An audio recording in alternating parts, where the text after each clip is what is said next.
Alright, ladies and gentlemen, this is another normal game sent in to you by the tournament at LagTV. Yep. It's a thing. Yep. Mr. Maximus Black. Yes. Hand me over the door! Very nice. Starting up here in the top position, we have yet again Mr. Trey, and over here on the right-hand side, we have Jotto. In case you guys are just tuning in, pardon me after I'm doing a weird half burp, half yawn. Jotto won the first game with a 4-gate. Yep. And I really think that's mainly because of Trey's, because he didn't build units. He got that metabolic boost. It's hard to defend when you don't have units. I mean, I'm not a StarCraft. I'm not a Masters level player, but if I had to take a guess at how successful you will be at defending a push, 9 times out of 10 you will defend it if you build the appropriate number of units. Yep. So that's what happened last time. I think Trey's his thought process was good. You know, get metabolic boost, expand, build drones, transfer, get a couple of spine crawlers, yada yada yada. Do good at scouting. I think what we saw there was actually just somebody who was very locked into what they wanted to do in terms of a build order, and then they just didn't react to what was happening. They were just like, I agree. Yeah, tunnel which vision. Which you see a lot with. Yep. Which I mean, Day 9 says this a lot, and he says, you know, go into a game with something that you want to do, yeah, and go for it, you know, and then transition it accordingly to what your opponent's doing. It doesn't mean ignore what's happening and just go. Yeah. If you see units coming, you might want to produce some. That's right. He just means for those players who have trouble transitioning in the mid game, just before you go into a game, regardless of really, you know, all the crazy stuff that's happening in the mid game, if you're not getting attacked, just say, okay, I'm going to go into this match, and I want Blink Stalkers, and I want Colossi, and I'm going to expand before I attack. And you can do that, but if you also see somebody, you know, coming up with a bunch of units, build some Zerglings, yep, defend it, and then go back to doing what you're doing. Yeah, I agree. Yeah. A little bit of a lag spike there. It's nothing huge. I don't know who exactly was lagging the game, but it happened there for a second. We'll find out if it gets too severe. Yep. Natural expansion now going up for Trey. He's not getting metabolic boost this time. He definitely has the gas for it. And no fast roach. His queen is coming out, and he's got it rallied over here to the natural. He's just going straight over to the natural. He's going to run the queen over to the natural.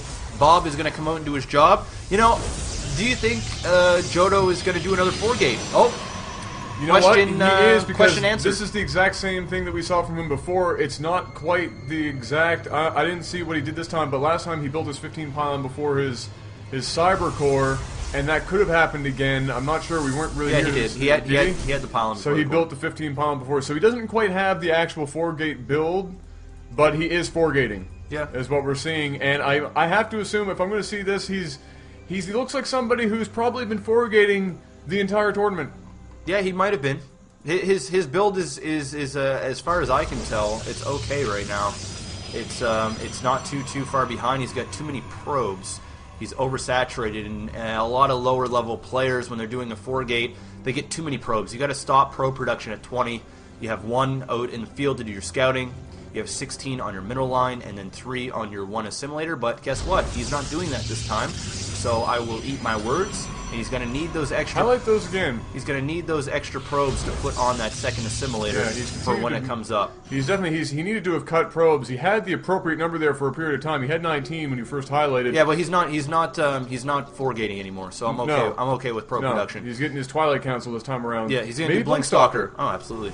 He's getting 3 gates. Got the Twilight Council over here. He's being a little bit more weary of an attack. He's got an extra spine crawler down. Looking very similar. Ooh, we have banelings this time. Okay, so he opted. I guess that's what he's getting the gas for, and maybe we'll see if he's planning on using banelings. Still in this base. That's impressive. Yeah, it's impressive that drones still stayed in there. Yeah, I have to say I'm assuming that those banelings would be used should he see an attack coming. He does need to take control of the map. Or control of the tower with these 2 Zerglings, and then build a couple of Zerglings and prepare Banelings. Yeah, he's got to need metabolic boost now. I mean, before you got it too early. Now it's too late. Now he's getting it too late. I mean, there's no need. I mean, I don't think I've ever witnessed a Zerg that never got metabolic Mr. Black. boost. Yes. We're seeing something very similar to what you like to do every once in a while. Oh my god, DT. We're seeing a little Dark Shrine go down. I thought we were going to see some Blink Stalker, but no. We're going to see some DT, and you know what? That Shrine is in a decent position because this Overlord is way over this way. But just as I was saying it, is he going to scout this? He's going to see it. He's going to see it. He's going around the other side to look for some tech structures because everybody loves to put tech structures in and around the backside of the minerals so often. Yeah. And so that's where you always want to scout the perimeter of, especially Zerg players like to do that even more so than most. But I'll be damned, he's going to see this. He's going to see it. He's going to see it. There it is. There it is. There it is. He's going to see it. And what that tells you is that he's going to get some Spore Crawlers real quick, or he has to get up. Oh, he has an Evo Chamber going. Yeah. So he is getting. He's already getting the Evo Chamber is already done. Just finished. He needs to drop a layer so he can get some Overseers very, very soon. And there is your Spore Crawler. He is ready for it. And you know what? I think Jotto just lost this game. I think he's banking way too much on this DT to work. He's sitting on 900 minerals. He's not supply blocked, but there's just too much minerals. Just out of curiosity, did Treishtrei see the Twilight Council? No, he didn't. So he just patrolled along the side edge. He got lucky up there and kind of got lucky with that Overlord scout. If this shrine was like here, screwed. He wouldn't be able to see it. Yeah. It's really right on the edge of that Overlord's vision. And it looks like Jotto's going to take control of the map here and maybe push out here pretty soon, putting a pylon down. I don't know. There's a Spore Color there and a lot of spines. You know what these Banelings are going to do against a Zealot Century DT army? Rip it apart because they're It's going to own them. It's going to own them. There are 5 Spine Crawlers, a bunch of Banelings, and a Spore Crawler for vision, which has 9 range, which means they're going to see that thing coming from a mile away. Not only this creep is just way the hell out there. The so only way that he's going to be able to do any kind of damage remotely is he needs to drop down a Robo and drop his macro's hurting too. He needs to get an expansion up, which is what he's doing. He's sitting on, he was just sitting on 1,200 minerals. Treishtrei is playing much better this game. His metabolic boost still is just not... Yeah, they have wings. Okay, we're good. Yeah, do they have wings? Yeah. There's a lot of Banelings, bro. That's dead. There's a lot of Banelings. This is going to end very poorly. Look at all this... Oh my god. GG! If Treishtrei wins this engagement, he can basically roll in and kill the Protoss almost immediately. Dude, he can just roll in with Banelings and then in from behind and bring in the Speedlings and that's it. And just GG. Yeah. Yeah, this is not a great unit composition here for Jotto right now. I really hate to be saying premature GGs, but I mean this is basically the ultimate it's not a premature GG. It's assuming that there is an engagement, and he makes the right decision. It's a GG. It doesn't mean it's GG right now because there could be terrible decisions. We're saying it should technically be GG should an engagement occur and the Zerg come out on top. Dude, if he attacked right now, he'd steamroll this army. It's still sitting in a terrible, terrible position. He needs to just get one Zealot or leave this probe here and get his ass back to base, start a wall. He needs to get a little bit of scouting information. There's just so much. He is working a DT around here. These rocks are going to go down. It seems as though Trey wants to get a third up. But honestly, I think Trey has enough information. You know, he could turn this into an Overseer and just run through here, or even put a Changeling down, and just know that he has enough to just dominate this game. Although the supply count basically even at this point, the army composition is just so deadly for Trey compared to what Jotto has on the field. Absolutely. We saw Robo just finish not long ago here for Jotto, and so we'll be looking for Jotto. Jotto. Oh, I wasn't actually correcting you. I just call him Jotto. Oh, okay. So we're going to be waiting to see if we're going to go giraffes or what. I have to assume against Zerg. If you're not doing giraffes, you're doing it probably wrong. And we do have a Spire just about to finish now. There we go. And a Robo base. So we are doing giraffes.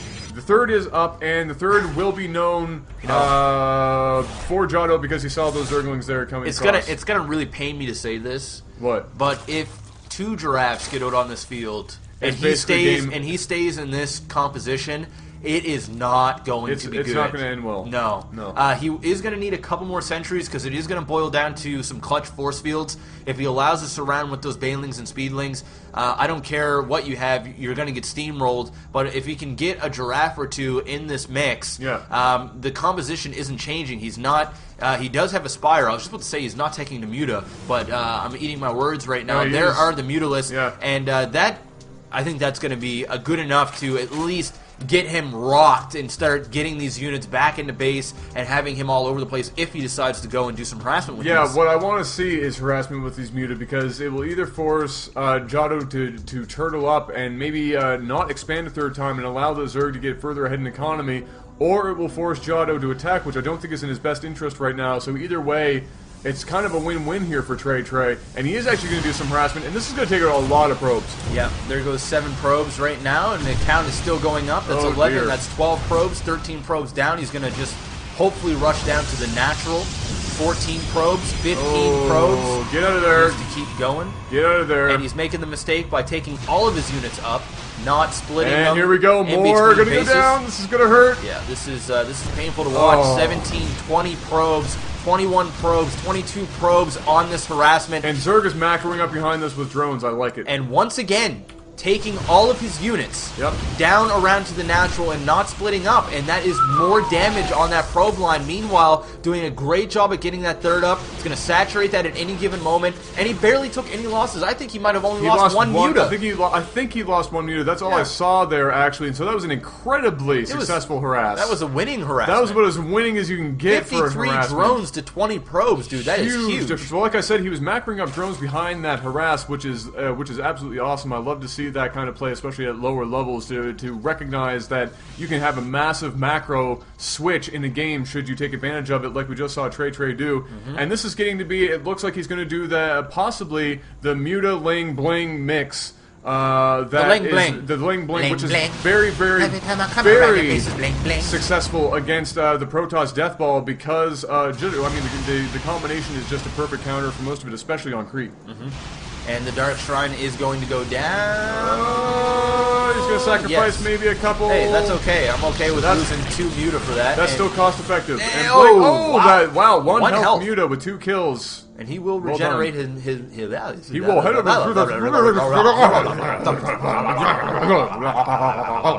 himself back to health. Absolutely. Yes. Trey is just in such a commanding Macro lead. hatch. Macro hatch. I like that position too. I'm loving it. Like McDonald's. Hit me up with that collab. I know you got that advertisement money and we need it. Hit it up. I'll do a tournament a day if you hit me up with that MC money. Really? Yes. No, I won't. No, I didn't think so. No, I didn't think so. No. What do we got for upgrades on both ends? I want to see just what the sheer actual upgrades are here on both players. We've got like we're looking at plus 1 and all right, 0. And 0. So this is going to end badly. Oh, wow. That's unfortunate. That hurts, Steven. That Witness. And is the Protoss really going to push up this ramp right now? Look at this. Is the Protoss really going to push up this ramp right now? He's kind of forced to. If that muta harass is going to continue, he has to do something about it, right? Well, it comes a point in the game where you actually have to go attack. It's like, okay, it's either I go attack and die and not waste 20 more minutes of my time and 2,333 other people's time, or I just sit here and let the Zerg keep macroing, go on 8 bases, and then I inevitably die. Yeah. And you can't actually wait too long. I mean, obviously, you wait too long, you lose out on a lot of your econ, but you also start losing out on a lot of your units if you're mismanaging them, like we just saw him do there. And he's now supply blocked. 1 giraffe, a bunch of stalkers, and they are blink stalkers. And so, if he blinks properly without force fields, he can still be okay. But it's going to be a lot of work, and that was kind of a usage point. Yeah, it was. That's okay. It'll recharge before he needs it again. That's right. So these spine crawlers are going to go down. This Drak is going to do some damage. And where's the force fields? It's going to be clutch. He needs to put down these force fields, and he does not. And these banelings are just going to go in here, and they didn't do as much damage as I thought they would. And that was a very nice blink. He needs to micro this giraffe, and he's doing so. And the giraffe goes down, but this is too much. The lings are going to surround him. The mutas are going to own. That's going to be GG. Oh, nice blink out of there, and they're just going to barely get it there. Maybe 1 or 2 will survive. I don't know if the lings are going to catch up here. Oh, Sour both getting picked off one at a time.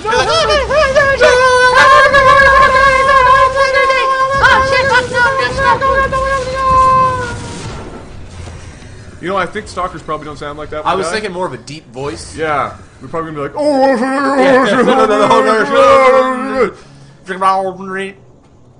It's old school probe noise. Yeah, that's game. That's free kills. And here we go. This is that Ling Bling muta mix that is so effective to counter that mostly gateway heavy Protoss army.